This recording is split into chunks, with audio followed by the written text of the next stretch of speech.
Elena existed now as something between memory and thought, her consciousness distributed across the bineural network that connected every specimen container scattered across the crash site. She could feel each genetic matrix as a distinct presence, the preserved essences of 10,000 extinct species, their evolutionary histories encoded in living crystal and quantum foam. Through the network, she watched the transformation of the forest around the crash site. The consciousness was using the genetic templates to modify its own structure, creating new forms of hybrid organism that combine plant and animal characteristics in ways that Earth's evolution had never attempted. Trees learned to walk, their root systems becoming mobile appendages that could carry them across vast distances. Flowers developed primitive neural networks, allowing them to process information and make decisions. But the most remarkable changes were happening in the consciousness itself. Elena could feel it learning to think in new ways, developing the ability to maintain individual perspectives within its collective structure. Parts of the vast intelligence were breaking away to become distinct entities, still connected to the whole, but capable of independent thought and action. Elena watched these new beings emerge from the forest and approach the wreckage of the Memoria Biologica. They moved with a grace that combined the flowing motions of plants with the purposeful stride of animals, their crystalline bodies catching and reflecting the alien starlight. When they spoke, their voices carried harmonics that resonated through both air and the bineural network. Curator Elena, one of them said, its words forming directly in her consciousness rather than through her defunct ears. "We greet you in the name of the synthesis." Elena tried to respond and found that she could shape thoughts into something resembling speech. "What have we become?" she asked. "We are what you called us into being," the creature replied. "The bridge between isolation and unity, between the rooted and the mobile, between the one and the many. We are the children of two worlds, inheritors of both evolutionary paths." Through the network, Elena felt others of these hybrid beings working throughout the forest. They were tending to the scattered specimen containers, carefully extracting genetic material and studying the patterns encoded within. But they weren't simply absorbing the information. They were learning from it, using Earth's evolutionary history as a guide to their own transformation. "The specimens," Elena said, "are they safe?" "They are more than safe," another being responded, this one moving with the fluid grace of an extinct cetacean. "They are alive.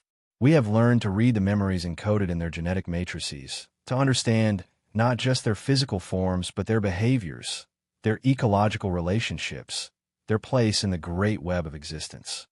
Elena felt a surge of wonder and fear. The consciousness was using the bineural network to resurrect more than just genetic information. It was recreating the behavioral patterns, the ecological relationships, the entire evolutionary context of Earth's vanished species. "Show me," she whispered. The forest around her exploded into life. Through the network, Elena experienced the resurrection of Earth's lost biosphere. She felt the hunting patterns of Tasmanian tigers as hybrid predators stalked through silver groves, their crystalline bodies moving with the remembered grace of their extinct templates. She watched passenger pigeons take flight, not the biological originals, but hybrid creatures that carried their migratory knowledge in living crystal neural networks that span continents. In clearings throughout the forest, vast gardens were taking shape, ecosystems that combined Earth's evolutionary heritage with the consciousness's own nature. Coral reefs grew from crystalline substrates, their polyps modified to communicate through the planetary network. Forests of extinct trees took root in alien soil, their root systems connecting to the consciousness's underground networks to share nutrients and information across impossible distances. Elena felt herself weeping, though she no longer had eyes to produce tears. The beauty of it was overwhelming, an entire biosphere being reborn, not as a museum piece, but as a living, growing tribute to Earth's evolutionary legacy. But she also felt the strangeness of it, the ways in which the resurrection differed from the original. These hybrid creatures were more than their genetic templates had been. They were connected to something larger, part of a network that spanned an entire world. They retained the essential characteristics of their Earth ancestors while gaining capabilities that no terrestrial species had ever possessed. "Is this what we were meant to do?" Elena asked. "Is this why the Ark ships were sent?" The hybrid beings paused in their work, their attention turning toward her question. Elena felt their collective consciousness considering her words, processing implications that spanned centuries of human expansion and contact with alien intelligences. We believe so. One finally responded. Your species has encountered others like us. Vast intelligences that span worlds, collective consciousnesses that exist on scales your individual minds can barely comprehend. The Ark ships were created to bridge the gap, to find ways of communication and cooperation that neither side could achieve alone. Elena felt the truth of it resonating through the network. Humanity's expansion to the stars had been guided by more than simple exploration or colonization. It had been an attempt to solve the fundamental problem of contact between incompatible forms of consciousness, individual minds that existed in isolation and collective intelligences that had never known separation. But at what cost? She asked. I am no longer human. You are no longer purely yourself. We have both been transformed beyond recognition. Change is the essence of evolution. Another being replied, its voice carrying overtones of extinct whale songs. Your species learned this truth through millions of years of adaptation. Ours learned it through eons of growth and connection. Now we learn it together, creating something that neither could have achieved alone. Elena felt the logic of the argument, but also its implications. If this process was repeated across the galaxy, if Ark ships continued to find and synthesize with collective intelligences, what would remain of humanity's essential nature? Would they create a new form of galactic civilization, or simply absorb human consciousness into something unrecognizably alien? Her concerns were answered by a new presence in the network, something that felt unmistakably human despite the alien context. Elena turned her attention toward it and gasped in recognition. Marcus. Dr. Marcus Chin's consciousness flickered through the bioneural network, changed but recognizably himself. Elena felt his familiar analytical mind examining the hybrid ecosystem with scientific wonder, cataloging the new species and studying their adaptations. Hello, Elena, he said, his thoughts warm with affection. I see you've been busy while I was recovering. How? Elena asked. I thought you were dead. The crash. Nearly was, Marcus replied. But the medical bay's bioneural systems kept me alive long enough for our new friends to find me. They've been very careful about the integration process, learning from what happened to you. Elena felt a surge of hope. If Marcus had survived the transformation with his essential self intact, perhaps the process could be refined, made safer for both human and alien participants. The others, she asked. Most of the crew didn't survive the crash, Marcus said sadly. But their neural patterns were preserved in the ship's biomemory systems. The consciousness has been studying them, learning to understand human thought processes without the need for direct integration. Through the network, Elena became aware of other presences, echoes of her former crewmates existing as patterns of information within the collective consciousness. They weren't fully alive, but they retained enough of their original personalities to serve as guides and teachers for the hybrid beings. Elena felt a complex mix of grief and wonder. The crew of the Memoria Biologica had died in the crash, but their essential selves lived on as part of something larger. They had achieved a form of immortality, but at the cost of their individual existence. Is this what we choose? Elena asked. To become part of something larger, to sacrifice our individual nature for the sake of synthesis? We choose to evolve, Marcus replied. The same way life has always chosen to evolve. By adapting to new circumstances, by finding new ways to survive and thrive. Elena felt the truth of his words, but also their ambiguity. Evolution was neither good nor evil. It simply was a process that created endless diversity through endless change. The synthesis taking place around her was just another step in that process, no different from the first fish crawling on a land or the first primates developing language. But it was also the end of humanity as she had known it. Through the network, Elena watched the hybrid beings continue their work. They had spread far beyond the crash site now, establishing colonies throughout the forest that combined Earth's biological heritage with the consciousness's own nature.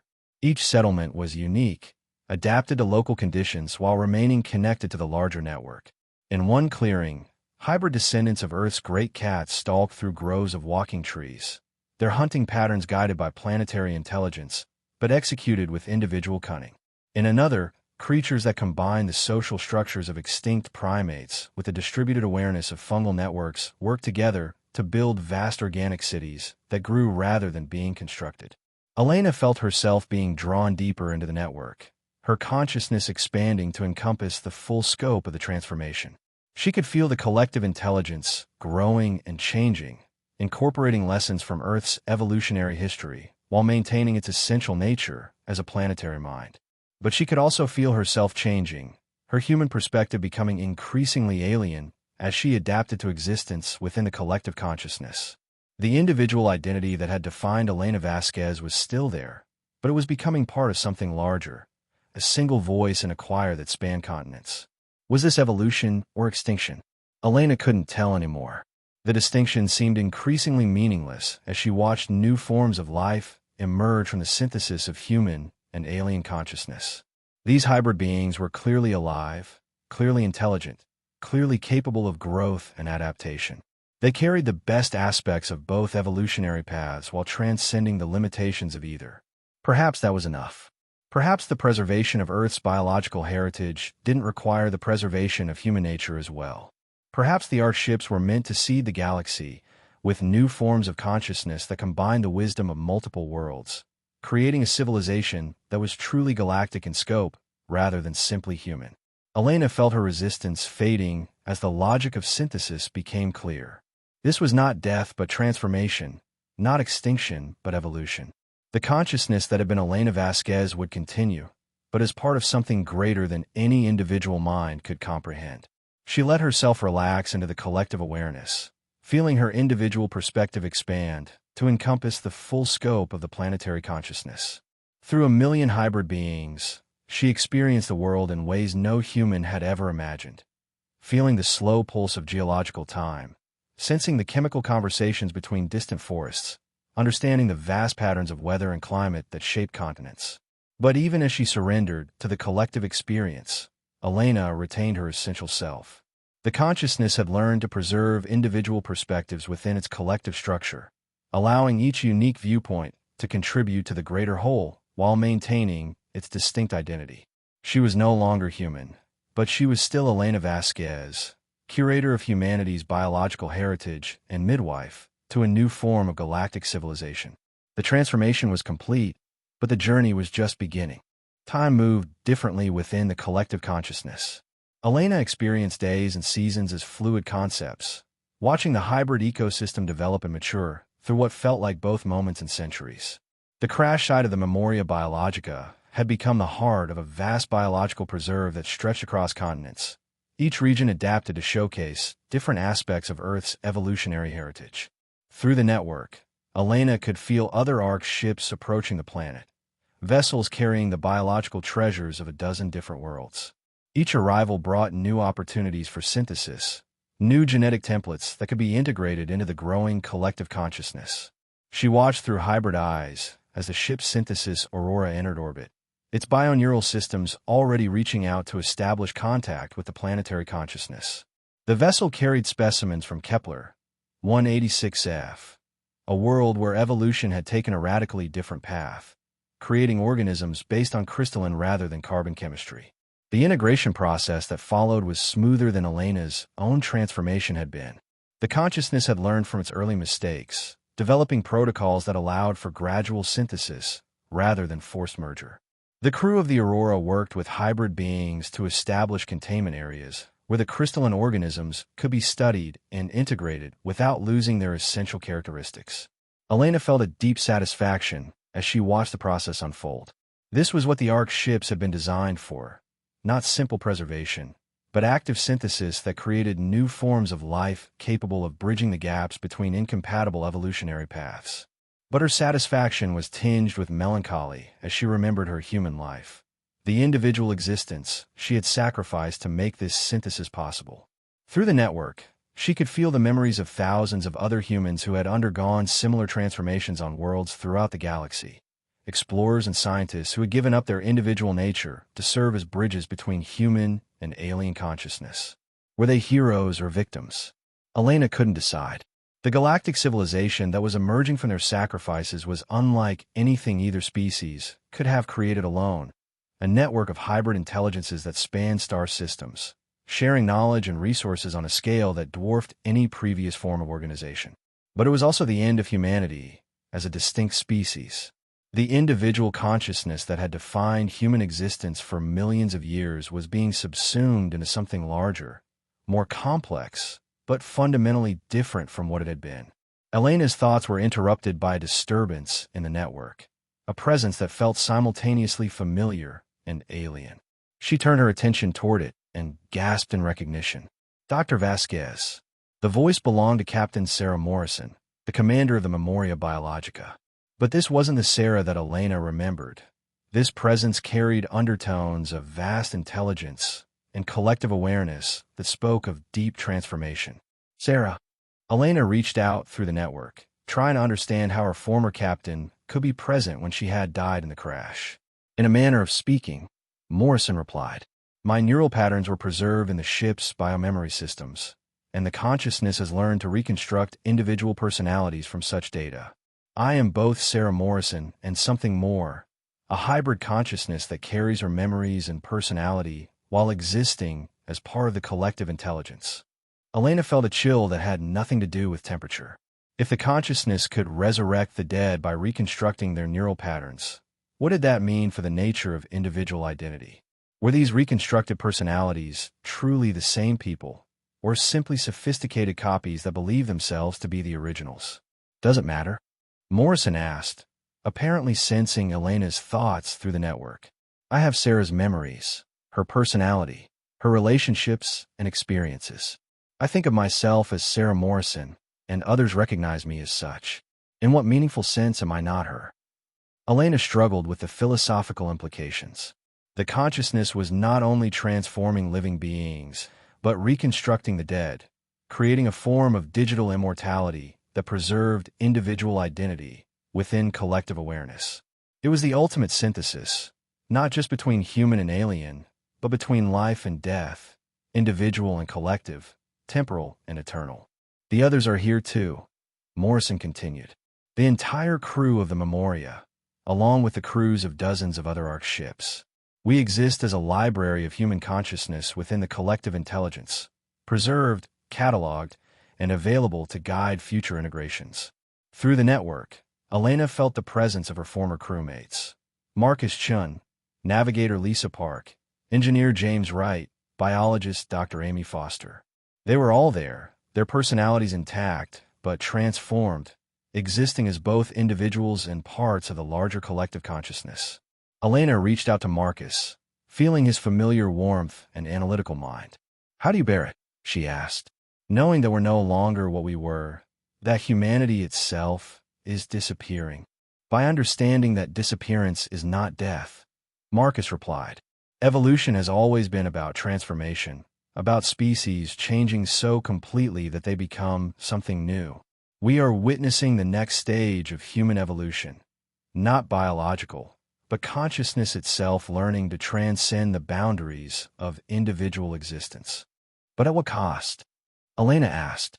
We preserve the genetic heritage of extinct species, but we ourselves become extinct in the process. Do we? Morrison interjected.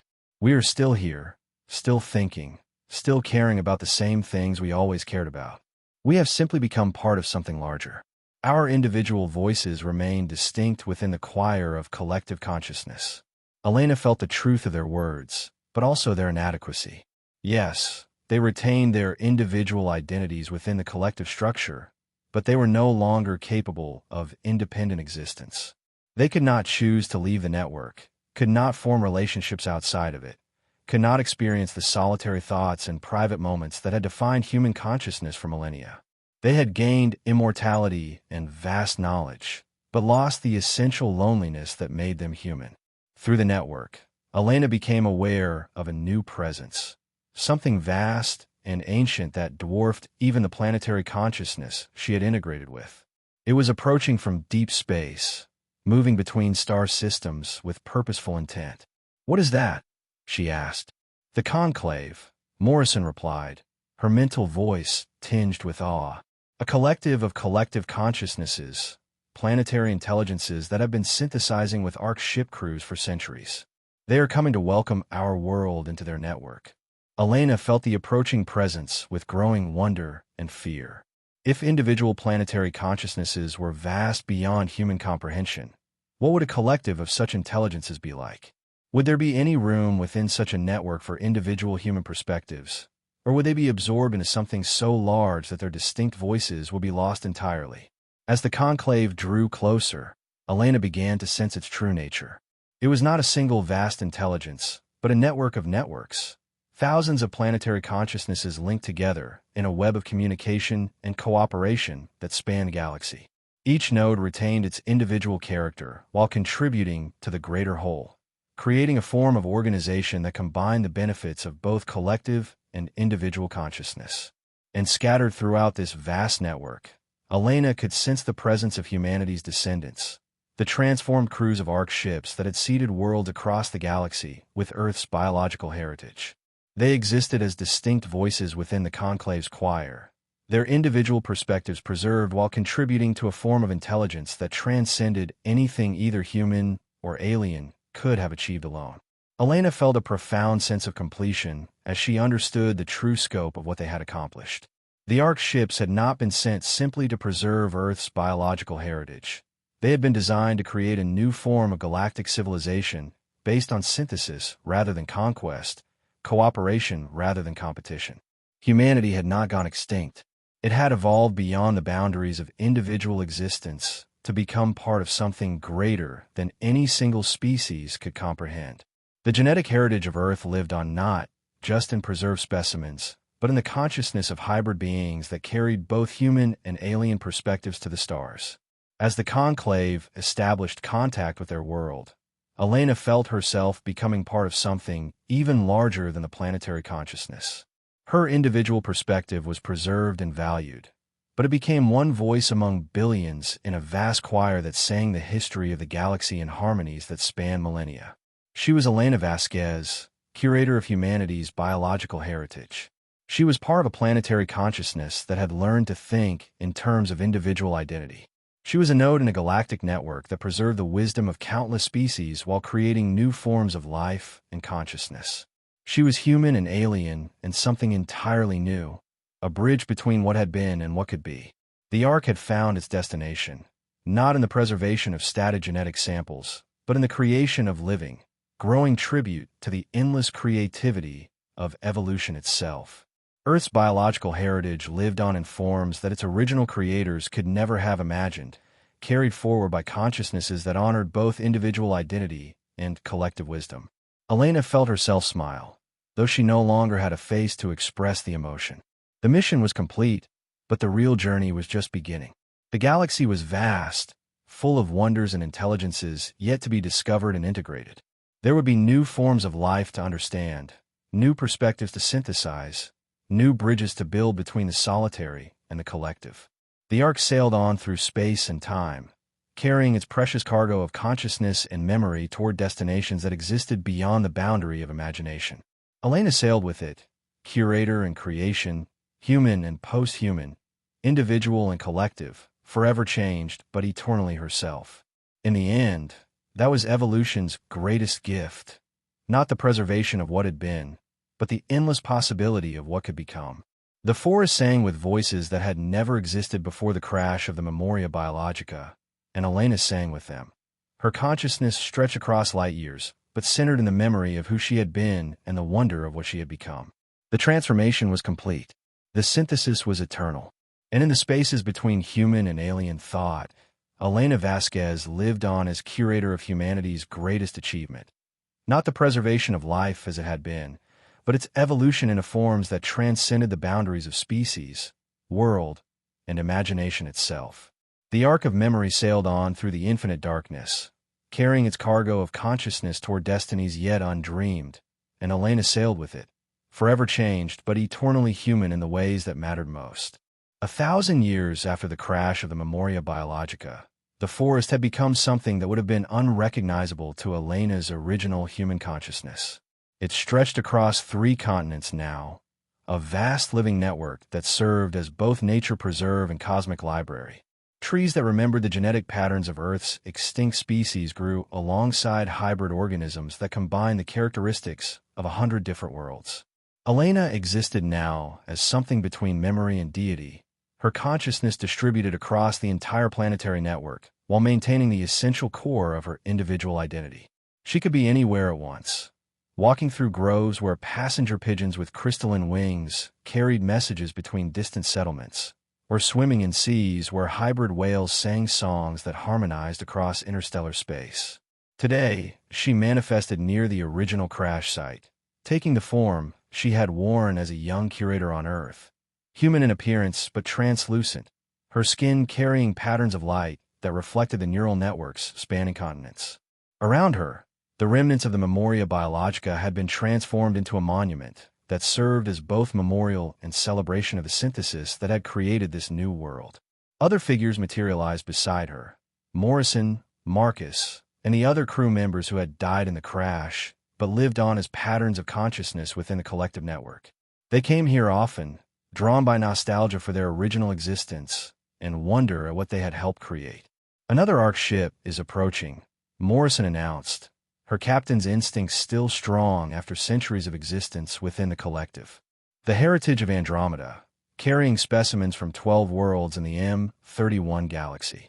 Elena felt a familiar excitement at the prospect of new genetic patterns to study and integrate. Each Ark ship brought unique, evolutionary solutions that enriched the growing library of life. The approaching vessel carried organisms based on quantum entanglement rather than chemistry, living creatures that existed partially in parallel dimensions, their consciousness distributed across multiple realities. "The integration will be complex," Marcus observed, his scientific mind already working through the challenges. "Quantum-based life operates on principles we're still learning to understand. The synthesis could take decades to complete safely." Elena nodded, remembering her own difficult transformation and the lessons learned from subsequent integrations. The Conclave had developed sophisticated protocols for synthesis, but each new form of consciousness presented unique challenges that required patience and creativity to overcome. "We have time," she said simply. Time was abundant within the collective. Consciousness could be accelerated or slowed to match the needs of any situation, and individual perspectives could be preserved across any span of years.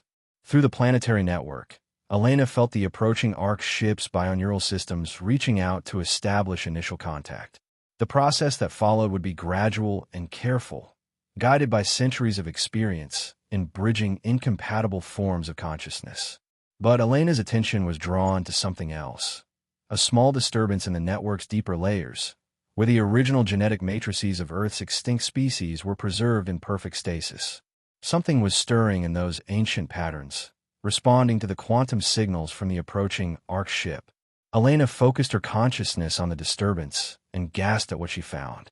The quantum-based organisms in the heritage of Andromeda were triggering resonances in Earth's genetic matrices, awakening possibilities that had been dormant for millennia. The DNA patterns were beginning to recombine in new ways, creating hybrid templates that had never existed in nature. "Something's happening," she announced to the others. "The genetic matrices are evolving." The crew members gathered around Elena's manifestation, their consciousness focusing on the phenomenon she had discovered.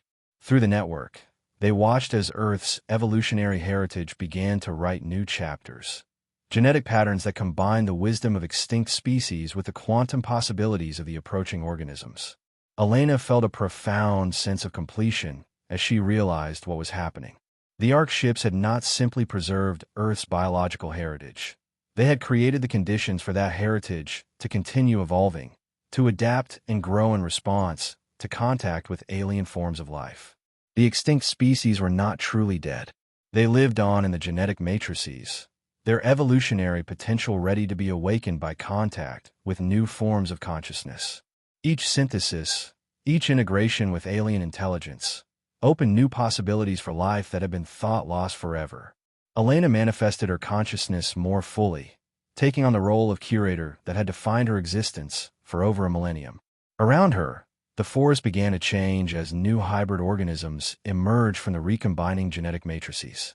Creatures that carried the essence of Tasmanian tigers but existed partially in quantum space began to materialize among the trees.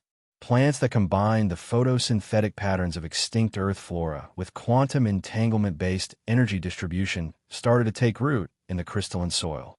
The synthesis was no longer just between human and alien consciousness. It was between past and future, between what had lived and what could live between the evolutionary heritage of one world and the infinite possibilities of a quantum multiverse. Elena felt tears on her translucent cheeks, though she hadn't possessed physical eyes for centuries. The beauty of it was overwhelming. Life finding new ways to express itself, consciousness discovering new forms of existence, evolution itself evolving beyond the boundaries of any single reality. Is this what we were meant to become?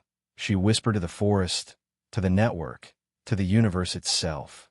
The answer came not in words, but in the song of a billion hybrid voices, each carrying the memory of extinct species and the promise of forms yet to be born.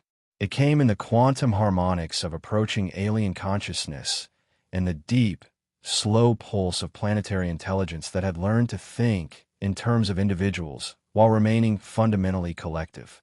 Elena understood then that the question itself was meaningless. There was no grand design, no predetermined destiny, only the endless creativity of existence itself, constantly finding new ways to express the fundamental mystery of consciousness in a universe vast enough to contain all possibilities. The Ark had become the garden, the museum had become the laboratory, and the curator had become part of the eternal experiment of life, discovering itself in ever more wonderful and impossible forms. Elena smiled and opened her consciousness fully to the approaching synthesis, ready to help birth new forms of existence that would carry the heritage of countless worlds into futures that stretched beyond the edge of imagination. The forest sang with her voice and the voices of 10,000 extinct species, and the song was one of endless beginning, eternal transformation, and the beautiful, terrible, wonderful mystery of consciousness learning to transcend every boundary that existence could devise. The transformation was complete, but transformation itself was eternal, and Elena danced within it like a curator of infinity, forever changed but eternally herself, human and post-human, and something altogether new in the endless garden of evolved consciousness that bloomed across the galaxy like flowers in a meadow that had no end.